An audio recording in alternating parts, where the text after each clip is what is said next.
Olá, irmãos, a paz do Senhor Jesus, tudo bem com vocês? Vou dar continuidade naquela série, pensando em Romanos, Gálatas e Calvinismo. Esse vai ser o vídeo número 11. Não assistiu? Assista os vídeos anteriores, porque eu não vou poder repetir tudo, buscar tudo de volta na memória dos irmãos. Se vocês assistiram os vídeos e não está entendendo o que eu estou falando aqui, então quer dizer que você tem que assistir pelo menos o vídeo 9, 10 novamente, para pegar isso daqui. Tá? Coloca no YouTube, velocidade rápida, só para recapitular tudo. Romanos 4, tá certo?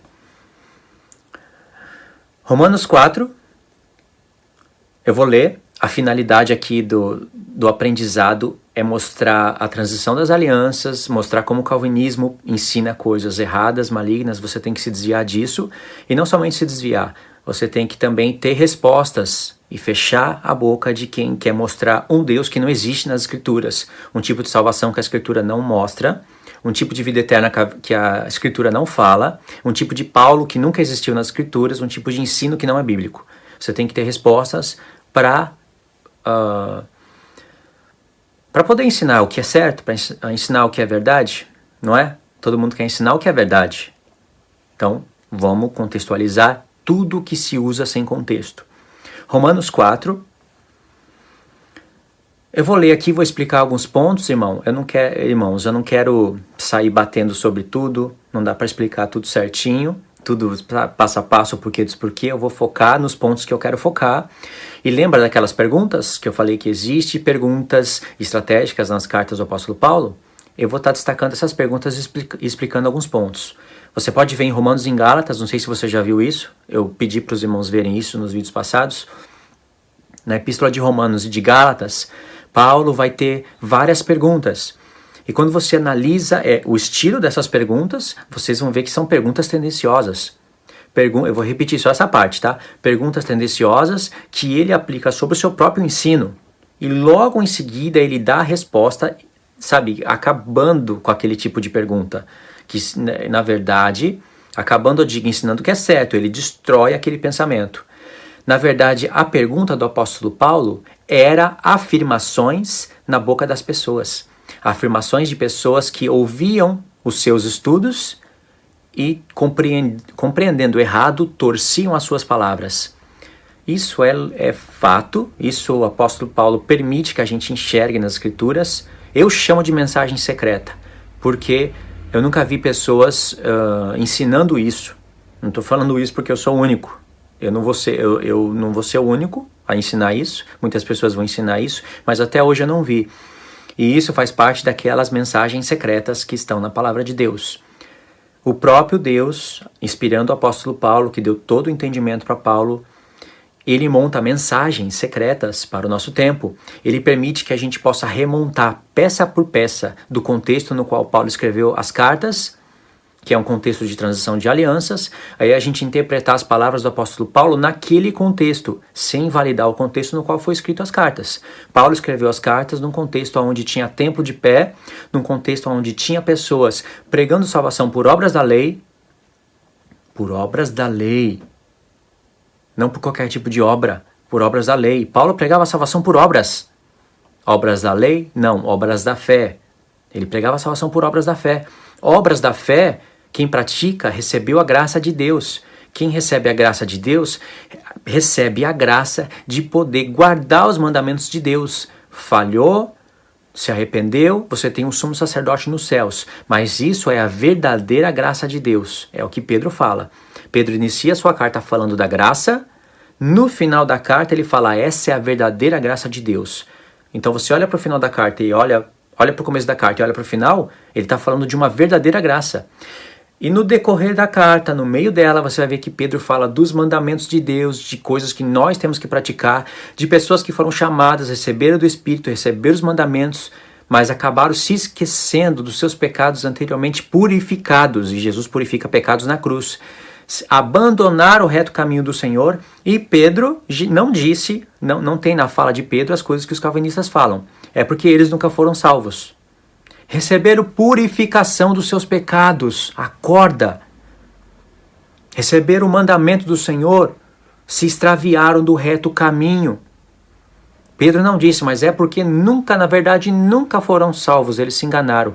Essa fala maligna está na boca de calvinistas e até de contradizentes que dizem, eu não sou calvinista, mas prega que o homem não perde a salvação. E quando olha para esses textos, fala, mas na verdade eles nunca foram salvos. Você mostra, na verdade eles nunca foram salvos. Você mostra, na verdade eles nunca foram salvos. É um chip, um negócio na cabeça que a pessoa não sabe falar outra coisa. Como que um homem que recebeu eu fico até bravo. Como que um homem recebeu purificação dos seus pecados na cruz? Abandonar o reto caminho do Senhor, os mandamentos, e vai dizer que não foram salvos. Foi salvo ou não foi uma pessoa dessa? Claro que foi salvo, perdeu a salvação. João fala que tem pessoas que não têm a vida eterna permanente em si. Se João cresce que uma pessoa recebe a vida eterna e não perde, ele jamais poderia falar de pessoas que não têm a vida permanente em si. Nós temos a vida eterna, porque nós temos Cristo, a promessa dele e tudo. Se nós morremos sendo pessoas que vamos estar com Cristo, vamos sempre nos arrepender de falhas que nós vamos cometer, mas reconhecer o Senhor, não se desviar do caminho, nós temos a vida eterna. E quando a gente morrer, selados com o nome do Senhor, nós somos dele. Mas aqui nesse tempo, a gente pode perder a vida eterna. Então a gente pode não ter a vida eterna permanente em nós. Isso não anula a soberania de Deus de maneira nenhuma. Pelo contrário, mostra a justiça de um reino justo, de um reino onde vai ter julgamentos justos. Entende, irmãos? E olha que ainda nem li Romanos 4, meu Deus. Enfim, valeu a pena essa explicação, valeu? Então nós estamos falando da graça, verdadeira graça, fé, obras da lei. Vamos ler aqui Romanos, eu vou explicar para vocês alguns pontos. Paulo diz, que pois diremos ter alcançado Abraão, nosso pai segundo a carne? Porque se Abraão foi justificado por obras, tem de que se gloriar, porém não diante de Deus. Um ponto aqui. Porque se Abraão foi justificado por obras, tem de que se gloriar, porém não diante de Deus. Aqui Paulo vai falar que Abraão não foi justificado por obras. Não está escrito obras da lei. Assim como em Efésios não está escrito obras da lei. Mas o contexto, no capítulo 3, no capítulo 2, no capítulo 3, e no decorrer da fala, Paulo está falando das obras da lei. Não precisa estar escrito obras da lei em todos os lugares. Abraão, pai da fé, que ele vai mostrar aqui e tudo mais, esse assunto surgiu por causa de Romanos 3, 27. Lembra que ele fala, o homem é justificado pela lei da fé. E ele está explicando aqui o que é a lei da fé. Quando você vai ver o que é a lei da fé, a lei da fé é muito mais do que você imagina. Não é só a graça. A minha graça te basta. Pecou? Minha graça te basta. Não precisa guardar os mandamentos para ser salvo. Aliás, eles são pesadíssimos. Quando você tenta guardar, você vai ver que você não presta, aí vem a minha graça. Então, até o fim da vida, a minha graça. Ou seja, você vira um relaxado. Além de contradizente, você vira um relaxado. Porque a graça de Deus te basta, não é? Irmãos, graça de Deus não é nada disso que o calvinismo ensina. Nada. Eles ensinam um lado da moeda só e ainda torcido. Quando Deus veio até você, Ele não veio porque você era bom ou mal, fez obras boas ou más. Ele veio até você pela palavra e te chamou. Uma vez que você conhece os mandamentos de Deus, conhece como você tem que andar diante dele, é a graça de Deus sobre você. Ele está te chamando para um reino consciente, aonde vai te colocar para julgar outras pessoas. Como é que você vai aplicar um julgamento em pessoas que poderiam ter sido salvas por Deus, mas Deus não quis salvar, sendo que elas eram pecadoras assim como você? Como é que você vai amar uma pessoa dessa como a si mesmo? Você não queria que isso acontecesse com você. Você não queria que o seu vizinho fosse salvo e você não. Porque Deus quis salvar o seu vizinho e não você. Sendo assim, como que você vai amar o seu próximo como a si mesmo? Como Deus vai mandar você amar o seu próximo como a si mesmo se Ele mesmo não amou? Então essa mensagem é bonita para quem é calvinista, para quem se acha eleito. E como que você vai aplicar um julgamento justo na humanidade? Se Deus estaria revelando o seu evangelho dessa maneira, como seria justo? Então Deus não está falando nada disso. O que Paulo está falando aqui, ele está combatendo obras da lei, contexto bíblico. Mas as obras da fé, se você não fizer, irmão, obras da fé, o que é obras da fé? É a graça de Deus. Ele vai te dar graça para você poder guardar os mandamentos de Deus. Ele vai ter que te ver lutando contra a carne. Aliás, você pode ser salvo se você não lutar contra a carne? Não pode. E lutar contra a carne é guardar os mandamentos de Deus. Lutar contra a carne é fé. E tudo isso está sendo explicado em Romanos. Então, o que Romanos está fazendo na mão de calvinistas? usando só textinhos isolados para sustentar suas doutrinas malignas? Negativo. Verso 3. Pois que diz a Escritura? Abraão creu em Deus e isso lhe foi imputado para a justiça. Ora, ao que trabalha, faz obras, o salário não é considerado como favor e sim como dívida. Mas ao que não trabalha, porém crê naquele que justifica o ímpio, a sua fé lhe é atribuída como justiça.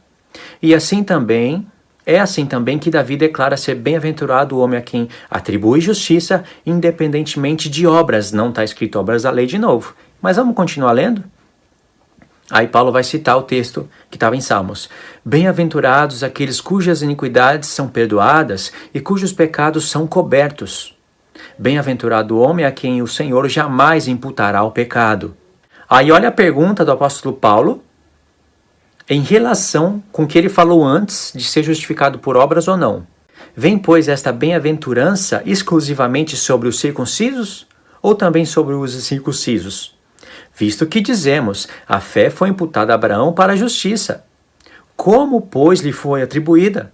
Estando ele já circuncidado ou ainda incircunciso? Aí Paulo vai responder o que é o certo. Não no regime da circuncisão, e sim quando incircunciso. Ponto. Dá uma parada aqui. Paulo está falando de circuncisão. Está falando de circuncisão? Circuncisão é a primeira obra da lei que você pratica para entrar em todo o ciclo. Agora, esse é o contexto. Paulo não está falando aqui, irmãos, vocês estão pensando que vocês têm que guardar os 10 mandamentos para ser salvo? Vocês são salvos pela graça. Paulo não está olhando para um grupo de pessoas naquela época, pregando assim, nós temos que fazer as boas obras para ser salvo, não por causa do sacrifício de Cristo, mas por causa das nossas boas obras. Jesus veio morrer pelos pecados, mas não é isso, na verdade, o que nos salva. O que nos salva são as nossas obras. Aí Paulo viu isso e falou, meu Deus, vocês não entenderam nada. Ninguém é salvo por obras. Vocês são salvos unicamente pela fé. Esse é o que os calvinistas ensinam. Mas Paulo não está ensinando isso.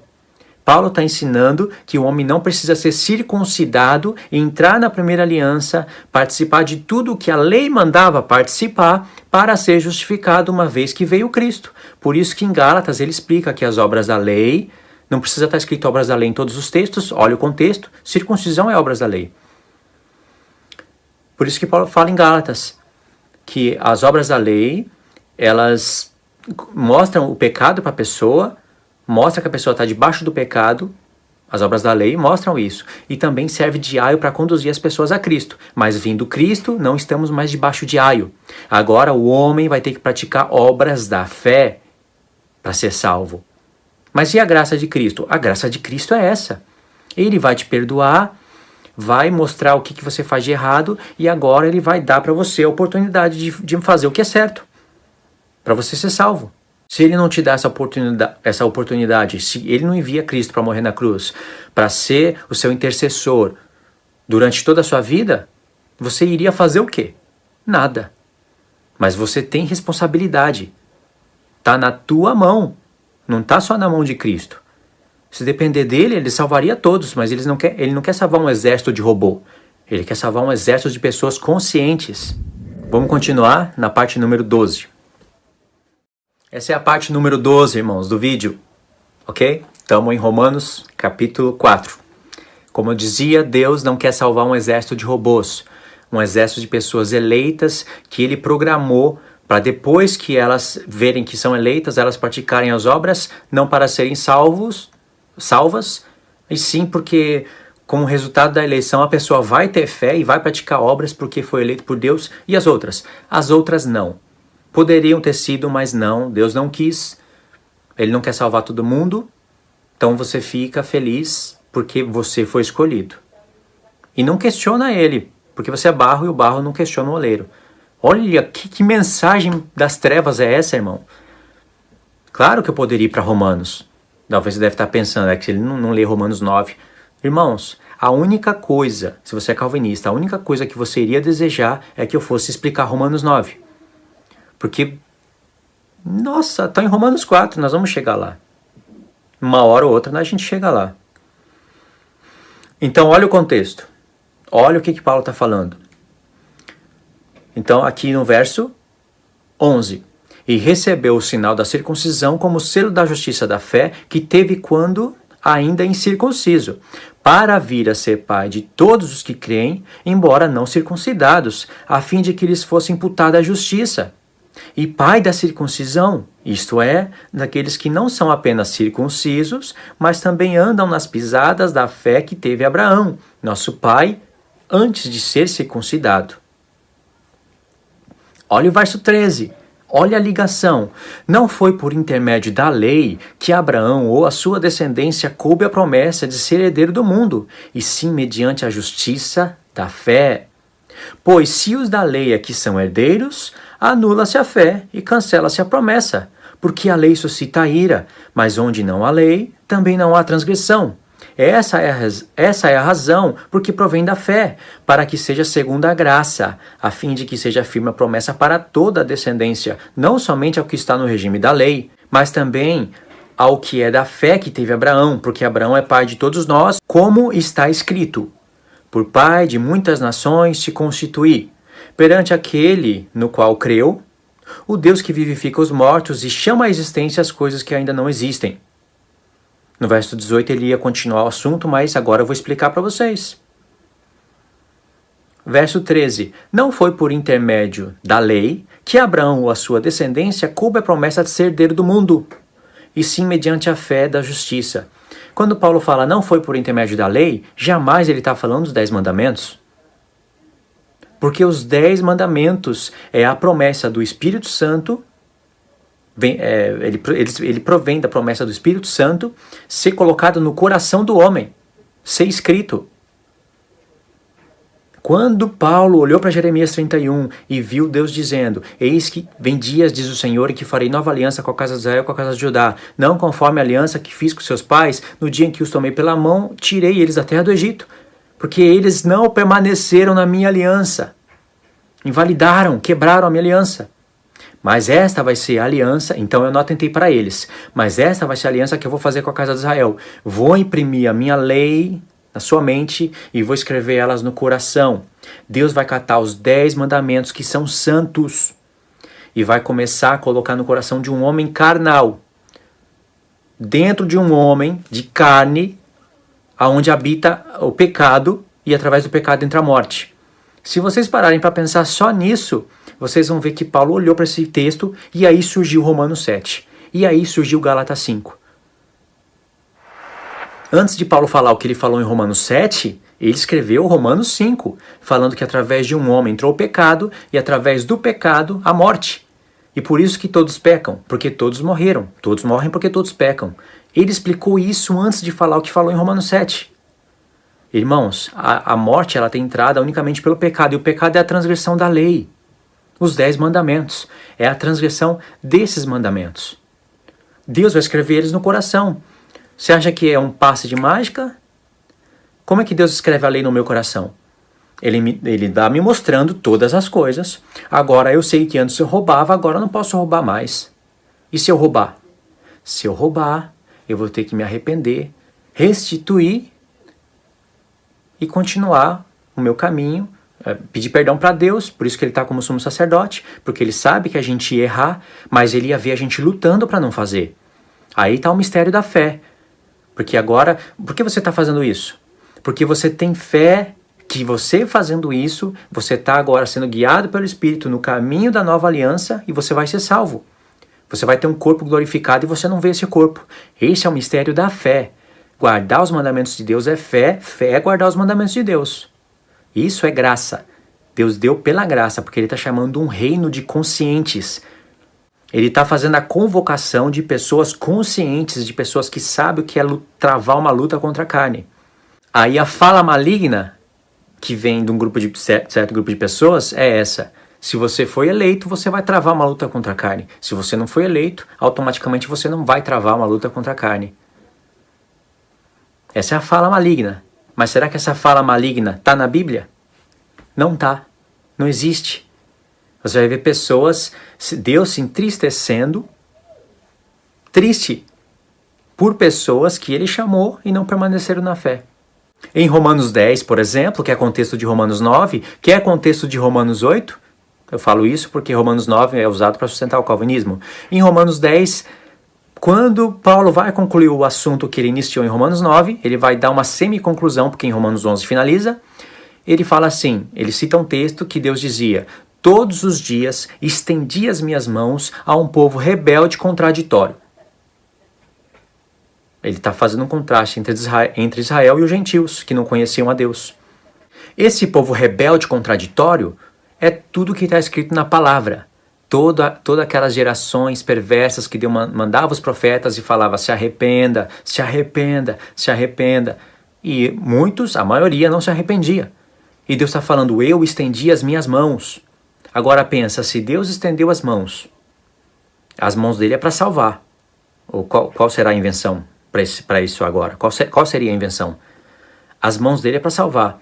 Se todo dia ele estendeu as mãos, mas quando o povo iria pegar na mão dele, ele tirava as mãos, ou o povo não pegava porque o espírito dele induzia o povo não pegar nas mãos dele, quem é o rebelde contraditório? É Deus ou é o povo? É Deus, não é o povo. E por que Deus estaria falando isso, já que é ele que induz as pessoas a pegar na mão dele? Agora, Luiz, se Deus sabia que o povo seria rebelde e contraditório, por que ele estendeu as mãos? Porque isso tem que ficar registrado para juízo. Jeremias 7, Deus fala assim para Jeremias: Jeremias, vai lá para a casa de Israel e prega, fala isso, fala aquilo, fala: vocês matam, roubam, adulteram. Olha, Deus citando os mandamentos dele. Quer dizer que ele está contra pessoas que não faziam nenhum esforço para guardar os mandamentos e confiavam no sacrifício. E depois vocês se colocam aqui no meu templo para falarem: somos salvos. Deus, resumindo o capítulo 7, Deus fala assim: junta todos esses sacrifícios, holocausto, vai e come carne. Come carne com tudo isso. Aí lá no finalzinho Deus fala: Jeremias, vai e prega essas palavras, mas eles não vão te ouvir. O que os calvinistas vão falar? Jeremias, vai e prega, mas eles não vão te ouvir porque eu não quero salvar eles. Mas prega porque tem que ter um chamado, né? O chamado externo. Agora o chamado interno, eu vou operar naqueles que vão me ouvir. Fala de Augusto Nicodemos, de Hernandes Dias Lopes, né? Essas expressões do inferno inventada para explicar o calvinismo. Mas não é, Paulo não conhecia isso daí, o chamado interno e o chamado externo? O grande Paulo, que escreveu mais de 70% do Novo Testamento, não conhecia essas coisas? Não existe esse negócio de chamado interno e chamado externo. Deus estava chamando para o arrependimento. Deus não poderia falar para Jeremias o seguinte: Jeremias, se eu te mandar lá pregar, essas pessoas não vão te ouvir, ainda vão querer te jogar no buraco. Vamos evitar tudo isso? Eu já sei, eu sou presciente, vamos evitar tudo isso, porque eu também sou soberano. E dá licença do caminho que eu vou mandar aí o fogo e vou consumir tudo. Deus poderia fazer isso? Poderia.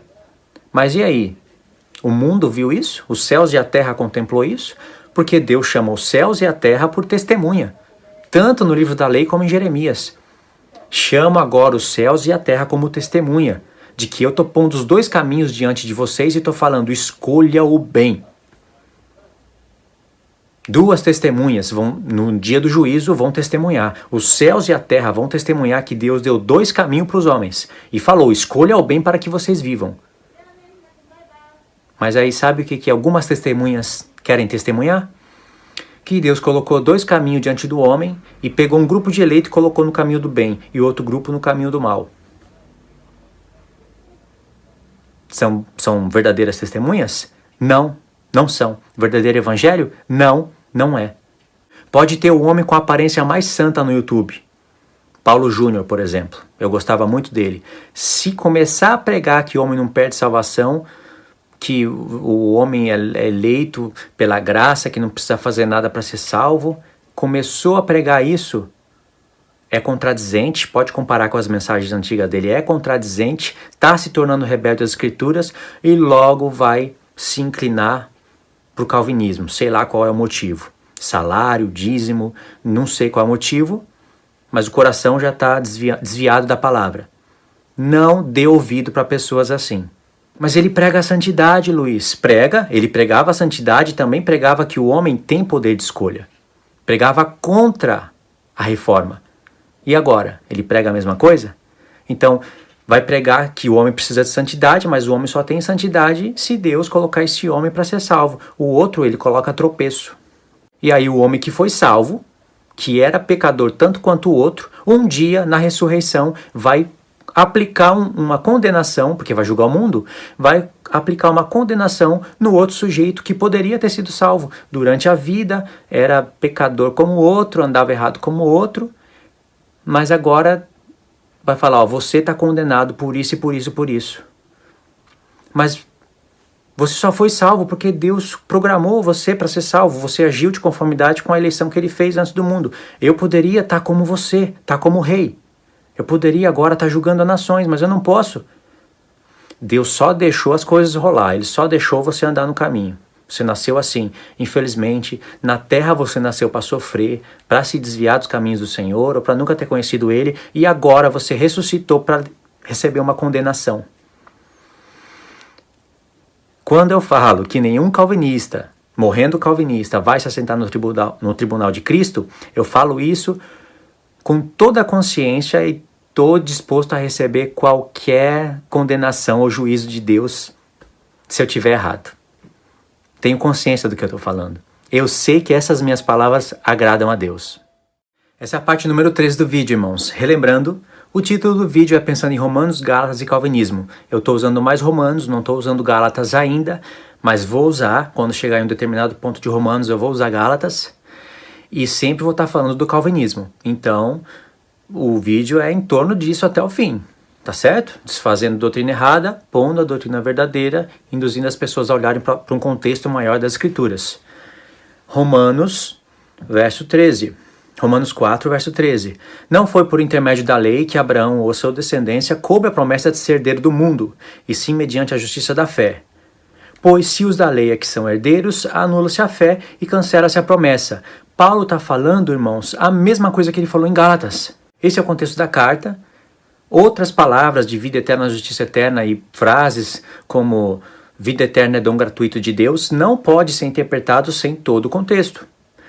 Essas coisas aqui aparecem em Gálatas. Lá em Gálatas, Paulo está falando do Sinai, só que ali ele está dando um toque diferente, porque a igreja de Gálatas estava sendo muito atacada, ao ponto deles quererem voltar para as obras da lei no Sinai, para coisas do Sinai, por exemplo, porque há dispensações no livro da lei, a dispensação antes da lei, antes do Sinai e depois do Sinai. Irmãos, as pessoas estavam querendo ler a Bíblia só do Sinai para frente. E as promessas que Deus fez a Abraão antes da lei? Ao ponto, como é que fica, né? Ao ponto de Paulo chegar em Gálatas e falar assim, olha, a lei que veio 430 anos depois das promessas, da promessa feita a Abraão, na verdade confirmada com Jacó, por isso que ele fala 430 anos, a lei que veio depois desse tempo não anula de maneira nenhuma a promessa feita a Abraão. Não anula. A lei não anula a promessa. Agora, se os herdeiros são aqueles que são os que praticam a lei de Moisés, cancela a promessa. Não é pela promessa, então, seria pela lei. Aí Paulo vai fazer perguntas estratégicas em Gálatas, que é essas perguntas que também existem em Romanos.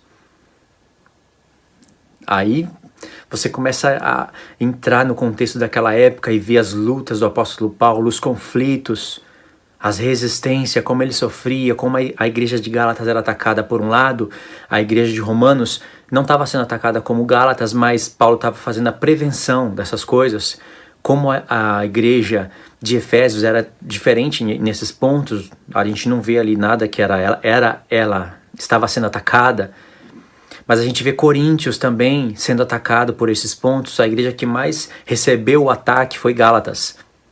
Então, Gálatas e Romanos, justamente as cartas onde mais Paulo fala de justificação, salvação, vida eterna, é as cartas que mais Paulo fala disso.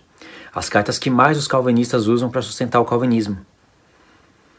Então, por isso que Paulo está falando, não foi por intermédio da lei, e sim pela promessa feita a Abraão. Mas por que veio a lei? Essa é a pergunta que Paulo fala em Gálatas. Por que veio a lei, então? Aí Paulo explica o que explica em Gálatas, e uma hora a gente chega lá. Paulo vai falar algumas coisinhas aqui no final de Romanos 4 que eu achei melhor não ler. Você pode ler em casa, vai fazer bem melhor se ler. Só que eu quero ir para os pontos de chave para avançar um pouco. Romanos 5. Justificado, pois, mediante a fé, temos paz com Deus por intermédio de nosso Senhor Jesus Cristo. Aí, Luiz, justiça pela fé. Não está falando justificado pelos mandamentos. Está falando justificado pela fé. Luiz, se eu tivesse escrito justificado, pois, mediante os mandamentos, temos paz com Deus por intermédio de nosso Senhor Jesus Cristo. Aí eu ia acreditar no que você está falando. Mas está escrito justificados mediante a fé. Você que disse, hein? Você que pensou ou disse. Romanos capítulo 2, verso 5.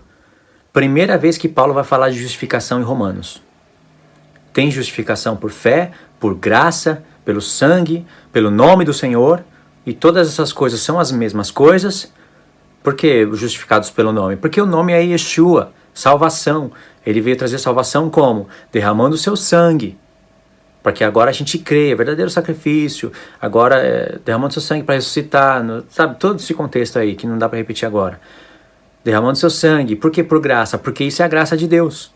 Agora Deus te deu a graça de você ter a oportunidade de olhar para o que é certo. Ele te vê lutando contra a carne, errou, tem sumo sacerdote, você vai confessar. Entendeu? Mas tem que fazer os mandamentos dele. Se ele te pegar aí andando de qualquer maneira e falar, eu fui salvo pela graça. Cuidado com isso. Aí pode ter pessoas que vão pensar, mas quem disse que os calvinistas pregam isso? Que pode andar de qualquer maneira? Sim, eles não pregam isso, que pode andar de qualquer maneira. Mas eles pregam que as pessoas que andam de qualquer maneira, essas não foram chamadas por Deus. Não foram, no caso, não foram eleitas. Então elas vão perder, elas não vão nunca ser salvas porque Deus não quis. As outras não vão andar de qualquer maneira porque Deus chamou elas. E aí é maligno do mesmo jeito. Entendeu? É do mesmo jeito maligno.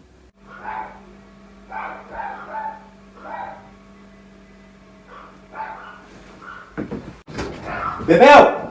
Vai pra lá!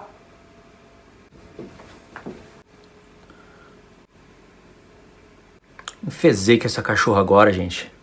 Próximo eu mato ela, cara. Mas olha o que está escrito em Romanos 2.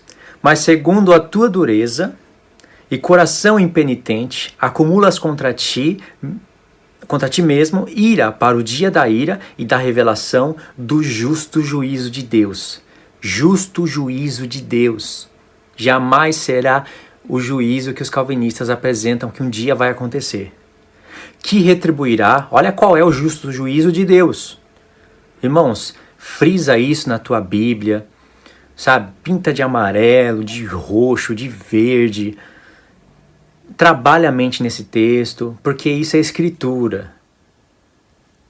O calvinista odeia essa parte, faz de tudo para torcer. Não tem como torcer isso. Justo juízo de Deus, que retribuirá a cada um segundo o seu procedimento. Qual vai ser a retribuição? A vida eterna, quem tem vida eterna é salvo, é justificado. A vida eterna aos que, perseverando em fazer o bem, procuram glória, honra e incorruptibilidade. Mas ira e indignação aos facciosos, que desobedecem à verdade e obedecem à justiça. Tribulação e angústia virão sobre a alma de qualquer homem que faz o mal. Ao judeu primeiro e também ao grego. Aí o calvinista pode dizer, tudo bem, Luísa, você já provou que a vida eterna aí está sendo retribuída segundo as obras, então tem que fazer obra para ser salvo. Mas o homem que Deus escolheu, este homem vai fazer obra automaticamente e vai ser salvo. É só fazer um ajuste no calvinismo. Mas o homem que Deus não escolheu, esse não vai fazer obra e, por consequência, não vai ser salvo. Aí a gente teria que ir para outros textos da palavra. Entendeu? Porque Paulo poderia falar isso daqui. Pedro poderia falar em qualquer outro lugar, em alguma parte da Escritura, teria que ter que Deus coloca homens para serem perdidos e outros para serem salvos. E isso seria um justo juízo de Deus. Mas não tem. Se ama a Escritura, né? Ama a verdade, ama o juízo e a justiça, então você tem que amar o que está escrito e abandonar o que não está escrito. Se afasta de homens assim, por mais eminentes que eles possam ser aí na internet, no YouTube. Se afasta. Vida eterna, verso 7, aos que com perseverança em fazer o bem procuram honra, glória e incorruptibilidade. Vida eterna sendo compensada. Como? Segundo o seu procedimento, obras. Entende? Mas em Romanos 6 está escrito que a vida eterna é dom gratuito de Deus. Se é dom gratuito de Deus, como que ela vai ser recompensada segundo as obras? Porque a graça de Deus é mostrar que Jesus veio morrer pelos seus pecados, que é a transgressão da lei, enviou o Espírito Santo em você, vai começar a escrever os mandamentos de Deus no seu coração e você vai ter que lutar contra a carne agora. Porque você é carnal, os mandamentos são espirituais, Deus agora vai mostrar que você tem que fazer o bem, você vai ter oportunidade para fazer o bem, para fazer o mal, e Deus vai na sua mente falar, agora você tem que fazer o bem. Tem que resistir, não vai adorar outros deuses, não vai se inclinar diante deles, não vai dar falso testemunho. Isso é obras da fé, mandamento, graça, isso é a graça de Deus. Isso é graça. E ninguém poderia ter a oportunidade de lutar contra o pecado, de lutar contra a carne, de guardar os mandamentos de Deus, se Deus não tivesse enviado seu Filho. É graça. Entendeu? Graça. Aí no verso 9 diz, tribulação e angústia virão sobre a alma de qualquer homem que faz o mal, ao judeu primeiro e também ao grego. Glória, porém, honra e paz a todo aquele que pratica o bem, ao judeu primeiro e também ao grego. Paulo explica o que é praticar o bem em Romanos 7. Guardar os mandamentos. Verso 11. Porque para com Deus não há acepção de pessoas. Assim, pois, todos os que pecaram sem lei também perecerão. E todos os que com lei pecaram, mediante a lei serão julgados. Porque os simples ouvidores da lei não são justos diante de Deus, mas os que praticam a lei hão de ser justificados. Praticar a lei. Em Gálatas, Paulo fala, ninguém há de ser justificado pela lei. Aqui Paulo fala, os que praticam a lei hão de ser justificados. Claro que é a lei no coração, irmãos. Verso 13, verso 14. Quando, pois, os gentios que não têm lei, da primeira aliança, procedem por natureza de conformidade com a lei, que vai ser aquela escrita no coração, não tendo lei da antiga aliança, não sendo circuncidados, é isso o contexto, servem eles de lei para si mesmos. Agora vamos ler o verso todo. Quando, pois, os gentios que não têm lei procedem por natureza de conformidade com a lei, não tendo lei, servem eles de lei para si mesmo. Estes mostram as obras da lei escritas, gravadas em seu coração, testemunhando-lhes também a consciência e os seus pensamentos, mutuamente acusando-se ou defendendo-se, no dia em que Deus, por meio de Jesus, julgar os segredos dos homens de conformidade com o meu evangelho. Qual é o evangelho do apóstolo Paulo? É o de Cristo. E o que ele acabou de falar? Que a vida eterna é recompensada segundo as obras, que a justificação é recompensada segundo o proceder do homem. E isso é graça porque o homem não poderia proceder de maneira boa e agradável diante de Deus se ele não tivesse uma mente renovada pelo sacrifício de Cristo. Então, quando Jesus fez o sacrifício, foi por todos. Alguns vão querer dar ouvidos, se aprofundar, entender, conhecer, outros não, outros vão se desviar do caminho. Esse é o evangelho de Paulo, e Paulo está falando que é assim que Jesus Cristo vai julgar os homens. E se Jesus Cristo tem um corpo que é a igreja que é o seu corpo vai julgar de conformidade com a mente do Senhor. Verso 15, estes mostram as obras da lei. Agora Paulo está falando das obras da lei no sentido espiritual delas.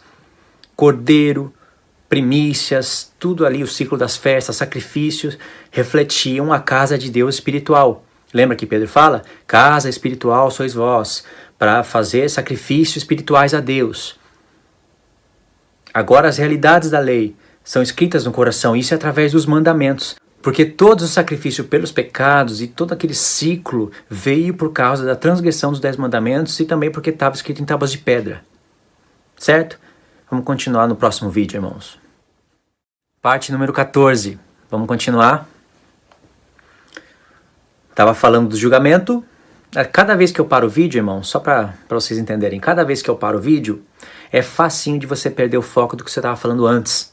E de deixar de explicar algumas coisas que você estava explicando, iria explicar o sentido daquela palavra mas estava olhando o tempo estava acabando, aí você pausa o vídeo, às vezes dá uma relaxada, sabe? Dá um tempinho, bebe uma água, quando você volta, você esqueceu de explicar. Acontece isso, tá bom? Então aqui Paulo está falando de obras da lei gravadas no coração. Irmãos, Paulo está falando aqui de gentios convertidos. Verso 14. Quando, pois, os gentios que não têm lei... Olha quantas vezes a palavra lei vai aparecer aqui. E como é que eu sei quando que é lei falando disso, quando é lei falando daquilo? Meus irmãos, pelo conhecimento da palavra de Deus, do contexto. Verso 14. Quando, pois, os gentios que não têm lei, procedem por natureza de conformidade com a lei, não tendo lei, servem eles de lei para si mesmos. 4 vezes a palavra lei em um só verso. No verso 15, mostra, explica quais são essas leis. São 4 vezes que apareceu a palavra lei, mas Paulo está falando de 2. Estes mostram a norma da lei, está escrito norma, mas é obras. As obras da lei gravada no seu coração, testemunhando-lhes também a consciência e os seus pensamentos, mutuamente acusando-se ou defendendo-se, no dia em que Deus, por meio de Jesus Cristo, julgar os segredos dos homens de conformidade com o Evangelho. Agora, olha o contexto. Quando você sabe que circuncisão é a primeira obra da lei que você faz para entrar em aliança com Deus de Israel e dos conflitos que aconteciam naquela época, entende o contexto de Romanos, compara com Gálatas, lê Atos dos Apóstolos, você entende que Paulo está falando.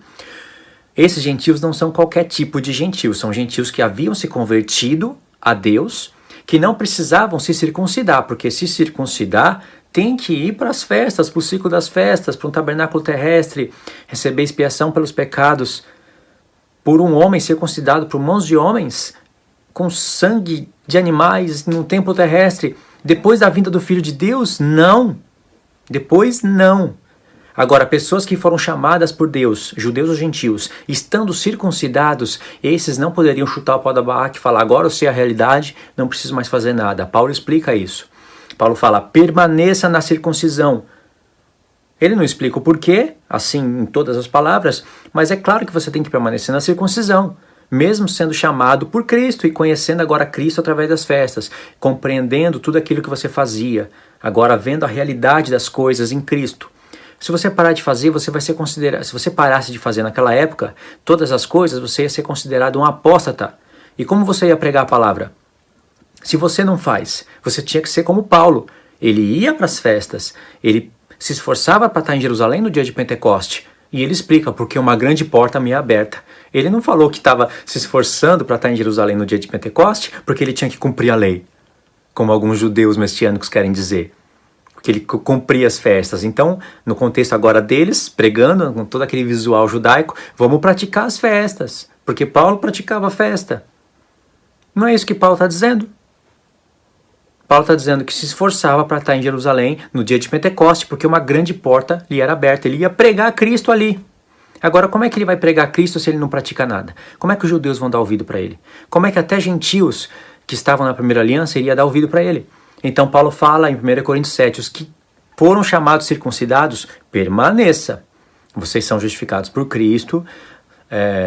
Aquele que é escravo é livre em Cristo, aquele que é livre é escravo de Cristo. Permaneça assim. Prega a palavra, né? Parafraseando, prega a palavra, ensina. Vai chegar uma hora em que o templo vai parar de existir. Como o escritor de Hebreus fala.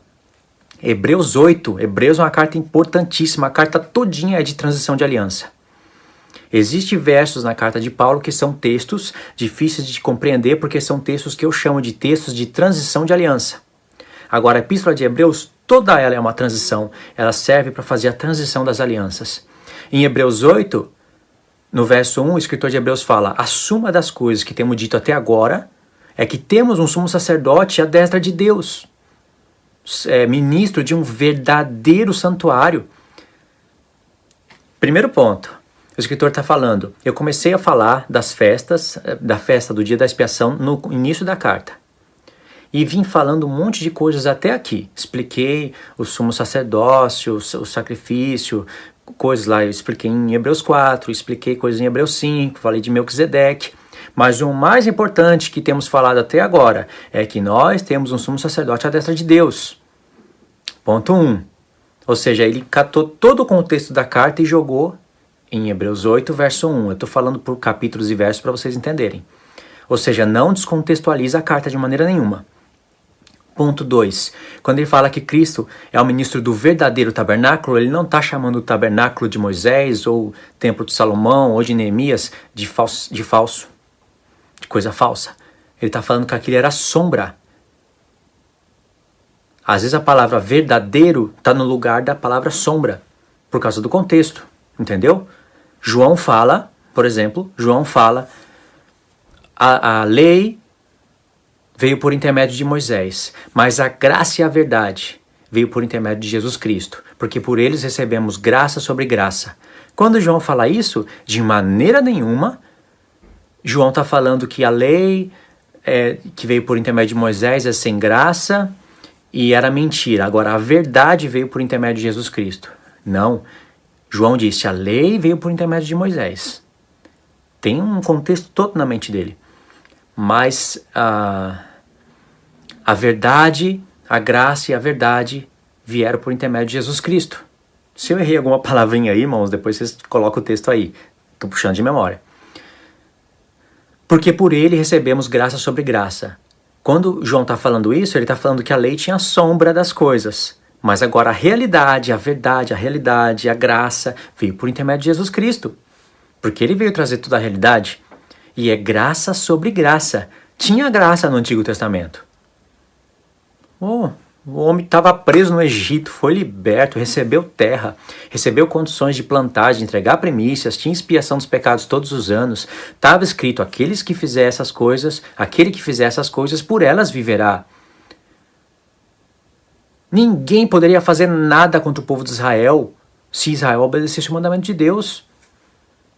Deus protegia eles e ele colocaria eles acima de todas as nações, como já fez no tempo de Davi e Salomão. Principalmente no tempo de Salomão, que Jerusalém chegou a ser rainha da terra. Agora, o outro lado é que Jesus veio trazer a verdade. É graça sobre graça. Entende? Graça sobre graça. Aí é muito mais do que tinha no Antigo Testamento. É o que o escritor de Hebreus fala em Hebreus 8. E o que o escritor de Hebreus fala em Hebreus 8 é carta de transição de aliança. Voltando aqui agora para Romanos 4, está falando de gentios que procedem por natureza de conformidade com a lei. Nenhum gentio, irmãos, vai proceder, que não conhece a Deus, não conhece nada, nunca ouviu nada, vai proceder por natureza de conformidade com a lei. Porque então vai haver aí possibilidade de algum homem, naturalmente, um homem carnal, morto em pecados, naturalmente vai proceder de conformidade com outro homem que recebeu o Espírito Santo, o entendimento, a fé. Por isso que esses são gentios convertidos a Deus. Quando eles procedem naturalmente, quer dizer que eles não vão se circuncidar, fazer todo aquele ciclo de festa, todas aquelas coisas que apontavam para Cristo. Naturalmente, porque eles têm o Espírito trabalhando no coração deles. Quando eles procedem por natureza de conformidade com a lei, não tendo lei, servem eles de lei para si mesmo. Estes mostram as obras da lei gravada no coração, escrita. Quem escreve no coração é o Espírito Santo. Então são gentios que foram chamados para a aliança. E Paulo está contrastando esses com pessoas que estavam na primeira aliança e estavam resistindo à nova aliança. Entende? Por que eu falei tudo isso? Você lembra? Eu falei tudo isso porque em Romanos 2, Paulo está falando que a vida eterna é recompensada segundo as obras e que não são justos diante de Deus os que ouvem a lei, mas os que praticam a lei hão de ser justificados. E essa lei é a lei que o Espírito Santo escreve no coração. Praticar, escreve. E Deus vai julgar o mundo de conformidade com isso que eu estou falando. O que eu estou falando é a explicação do que Paulo falou. Então, quando você está lendo em Romanos 5, agora volta em Romanos 5.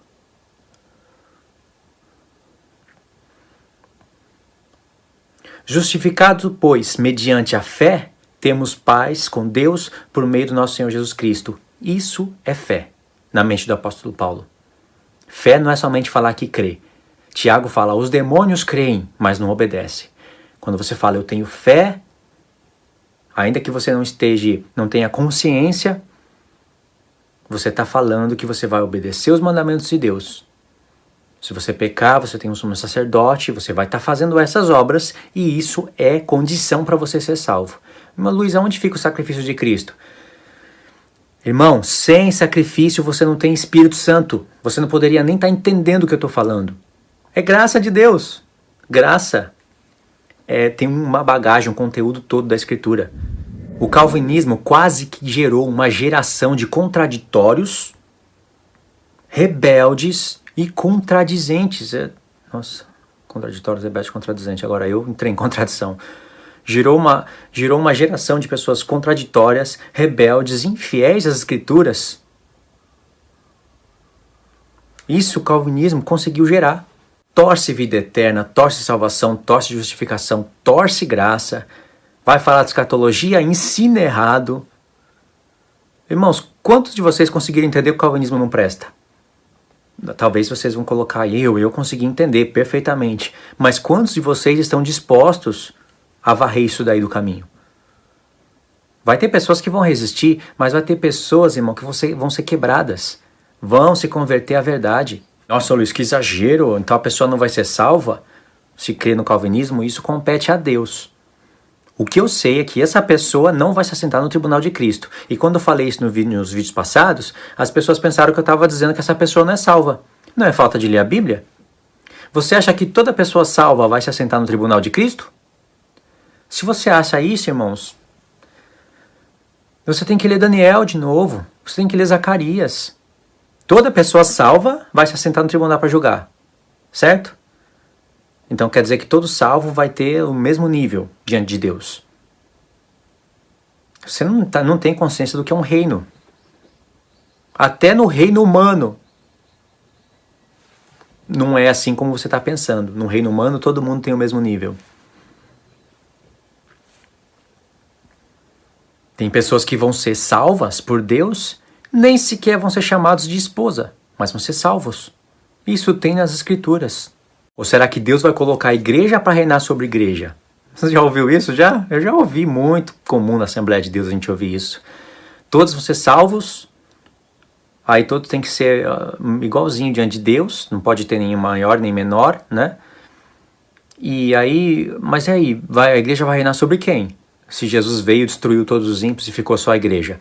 Aí Deus vai pegar uma classe e dividir. Aí ele vai colocar a igreja para reinar sobre a igreja. Só esse pensamento já contradizeu a primeira ideia de que todo mundo vai ser igualzinho a todo mundo. E quando colocar a igreja para reinar sobre a igreja, aí que é falta de profeta mesmo. Está escrito, o maior será servo do menor. Isso é uma profecia. Nunca aconteceu essa profecia na terra. Nunca. O maior tem que ser servo do menor. Não está escrito o maior vai para o inferno e o menor vai ser salvo. Está escrito o maior será servo do menor. Agora a gente pode continuar num próximo vídeo. Sei que está demorado, está difícil, dá vontade de parar de assistir, mas tem que ter paciência. É com paciência que se adquire conhecimento, sabedoria. É Deus que dá, mas tem que ser paciente, irmãos. Essa é a parte número 15, por enquanto a parte final, por enquanto. Pedro escreve, 2 Pedro capítulo 3, que quando Paulo falava a respeito da salvação que há de se revelar no futuro, todo o contexto da carta de Pedro, da vinda de Jesus, onde a salvação vai ser revelada, explicava pontos de eventos finais. Como Paulo escreveu com muita sabedoria, pessoas indoutos torciam as cartas de Paulo junto com as demais escrituras, faziam isso para sua própria perdição. Então olha só como até as cartas de Paulo eram torcidas. E isso naquela época. Não eram só as palavras de Paulo. Paulo mostra em Romanos 3 que as suas palavras eram torcidas. Aqui ele aplica a defesa. A defesa dele é, as pessoas estão torcendo a minha palavra, agora eu vou escrever a carta e eu mesmo vou colocar perguntas tendenciosas, eu mesmo vou aplicar uma conclusão, na verdade seria uma afirmação, mas eu mesmo vou concluir de maneira errada, tendenciosa, e logo em seguida eu vou desfazer isso, eu vou mostrar o que é certo. Esse é o motivo das perguntas. Porque se Paulo não coloca as perguntas aqui, iriam torcer mais ainda do que torcem. Então, irmãos, eu estava vendo aqui, sabe, os assuntos eles são difíceis mesmo de explicar. e o tempo realmente já está estourando. Por causa que eu estou pensando também no calvinismo, a mensagem está se tornando mais comprida e mais complexa. Tá vendo como prende as pessoas? Só estou falando isso porque pessoas têm que serem libertas desse calvinismo e dessa mensagem para compreender a palavra. Eu vou ler aqui uma pergunta só para mostrar como há um padrão estabelecido, onde Paulo realmente coloca perguntas tendenciosas sobre o seu próprio ensino e logo em seguida explica para desfazer. Ele é experiente, né? Ele já sabe que iriam torcer a carta dele, ele já vai na frente, torce mesmo seus ensinos, logo em seguida vai e desfaz. Ele faz isso por causa da experiência dele. Olha, eu vou ler só um texto aqui para finalizar, mas não vou explicar todo ele, vai ficar para os próximos vídeos. Romanos 7. Tem muita revelação aqui, mas eu quero mostrar só esse ponto. Porventura, ignorais, irmãos, pois fala aos que conhecem a lei, que a lei tem domínio sobre o homem por toda a sua vida? Ora, a mulher casada está ligada pela lei ao marido enquanto ele vive, mas se o mesmo morrer, desobrigada ficará da lei. De sorte que será considerada adúltera se vivendo ainda o marido unir-se com outro homem. Porém, se morrer o marido, está livre da lei e não será adúltera se contrair novas núpcias. Olha a conclusão dele. Assim, meus irmãos, também vós estão mortos para a lei, por meio do corpo de Cristo, para pertencerdes a outro, a saber, aquele que ressuscitou dentre os mortos, a fim de que frutifiqueis para Deus. Olha o verso 5, que é mais cabicioso ainda. Porque quando vivíamos segundo a carne, as paixões pecaminosas, postas em realce pela lei, operavam em nossos membros a fim de frutificarem para a morte. Agora, porém, libertados da lei, nossa, como ele frisa a pessoa ser livre da lei, né? Em Romanos 2 ele fala que os que praticam a lei hão de ser justificados. Como que aqui a gente tem que ser livre da lei? Libertados da lei, estamos mortos para aquilo a que estávamos sujeitos, de modo que servimos em novidade de espírito e não na caducidade da letra. Que incrível esse pensamento que ele colocou aqui, irmãos. É incrível. Só para explicar isso daqui, contextualizando com todo o contexto da palavra de Deus, demora, mas na conclusão vocês vão ver que é incrível. Ele sabendo que as pessoas não iriam entender o que ele está falando, as pessoas iriam torcer aqui, ó. A pessoa tem que estar livre da lei, mortas para a lei realça ainda os pecados do homem, a lei é pecado. O apóstolo Paulo está pregando que a lei é pecado. Aí Paulo sabia disso. Que diremos, pois? A lei é pecado? Olha que homem, ele conhecia, né? Sabia o que ia fazer, né? De modo nenhum, mas eu não teria conhecido o pecado, senão por intermédio da lei, pois eu não teria conhecido a cobiça, se a lei não dissera, não cobiçarás. Está falando de qual lei? Dos 10 mandamentos. Não só isso, mas de tudo que a lei manda, né? Os 10 mandamentos também faz parte da primeira aliança, mas em tábuas de pedra. Os 10 mandamentos faz parte da nova aliança, mas nas tábuas de carne, do coração. A prova de que as pessoas não iriam entender o que ele estava falando está no verso 1. Olha só. Porventura, ignorais, irmãos, pois fala aos que conhecem a lei, que a lei tem domínio sobre o homem por toda a sua vida. Aí ele vai falar de uma mulher casada com um marido, que está ligada pela lei ao marido, e que se unir com outro homem enquanto o marido vive, ela é transgressora. Mas depois que o marido morrer, ela está livre da lei. Irmãos, toda a figura da lei de Deus. Israel casada com Deus. Um dia Deus iria estar no filho, ele iria vir morrer.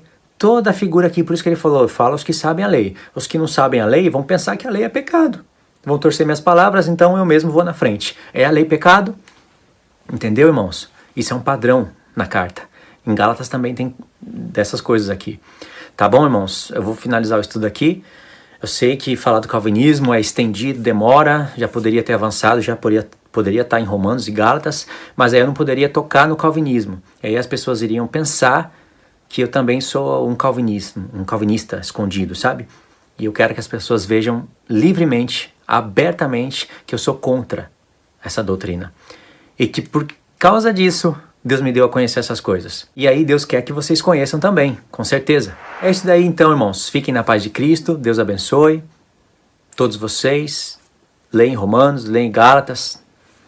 Talvez amanhã eu vou tentar gravar um pouquinho mais. E a gente se vê nos próximos estudos. Comentem aí o que vocês acham. E eu vou estar lendo um pouquinho os comentários. Tá bom? Deus abençoe.